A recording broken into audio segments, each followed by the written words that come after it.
You ever get the feeling there's like a hidden set of rules running everything, from ancient myths all the way to just simple everyday conversations? Well, that was the big promise of structuralism. This was a theory that basically aimed to crack the code of human culture itself. So let's get right into it.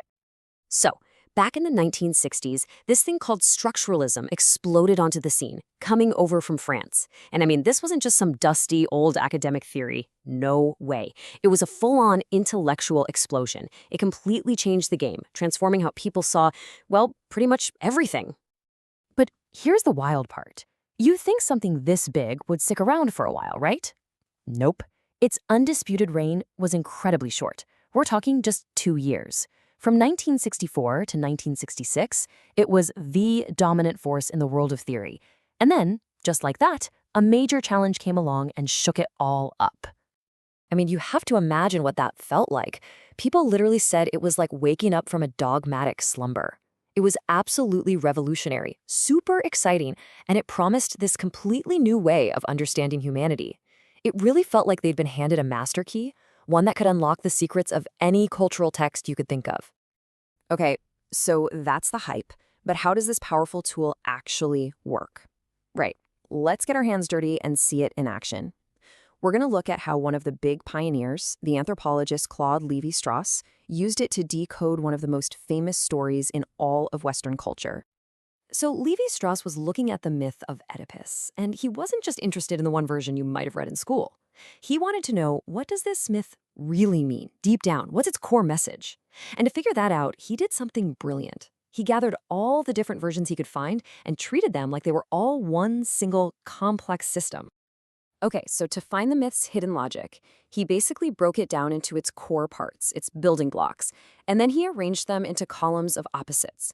So on one side, you have this tension around blood relations, like the over-evaluation of them, think intense family loyalty, versus the under-evaluation, like, patricide.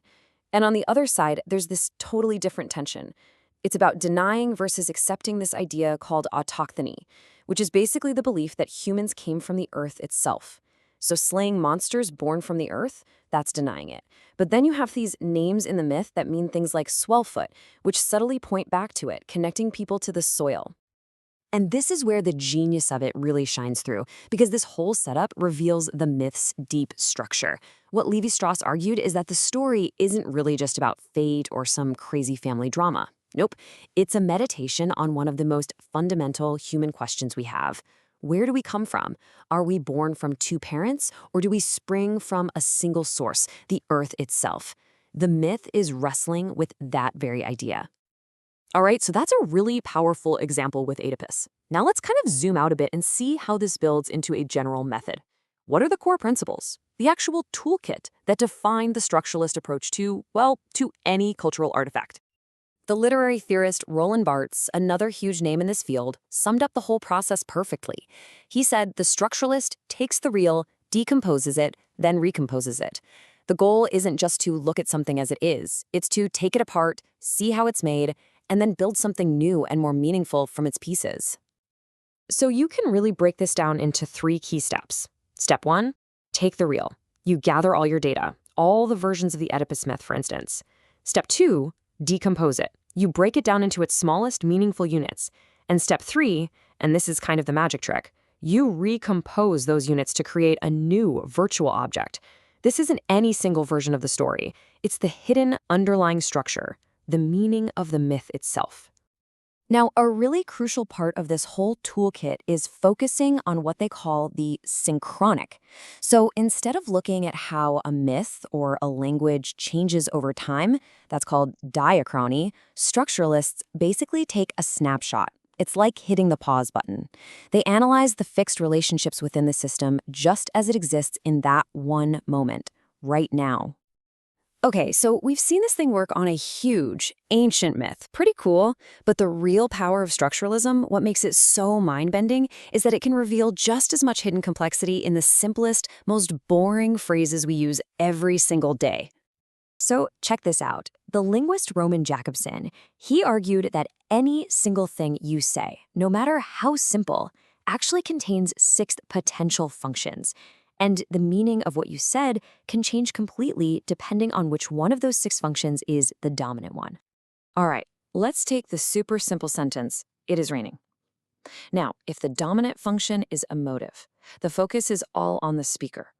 So a romantic poet saying, "It is raining," isn't really just making a weather report, right? They're expressing an internal feeling, something like, "It's raining in my heart." But what if the focus shifts over to the person being spoken to, the listener?